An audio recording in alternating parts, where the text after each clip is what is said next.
त्यामुळे राग हा आपल्याला संयमित ठेवला पाहिजे.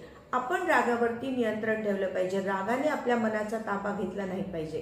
तर ही गोष्ट आपण नक्कीच लक्षात ठेवली पाहिजे. मग या रागाचं व्यवस्थापन कसं करायचं सांगते. त्यासाठी म्हणजे आपल्याला जेव्हा एखाद्या व्यक्तीचा खूप राग येतो तर अशा वेळी काय करायचं, त्या सिच्युएशनमधून आपण बाहेर पडायचा प्रयत्न करायचा.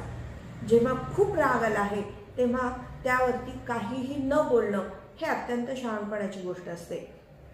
जेव्हा आपला राग थोडा आपल्या मनामध्ये कंट्रोलमध्ये आला असं जेव्हा वाटतं तेव्हा त्याची रिॲक्शन द्यावी. म्हणजे राग नेहमी दडपून टाकावा असं मी नक्कीच म्हणत नाही आहे.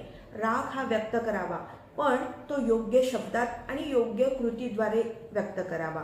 जेव्हा रागाने आपल्या मनाचा ताबा घेतलेला असतो तेव्हा आपल्या जिभेवरती सुद्धा ताबा राहत नाही आणि आपण नको ते बोलून जातो आणि मग नंतर पश्चाताप करण्याची वेळ येते.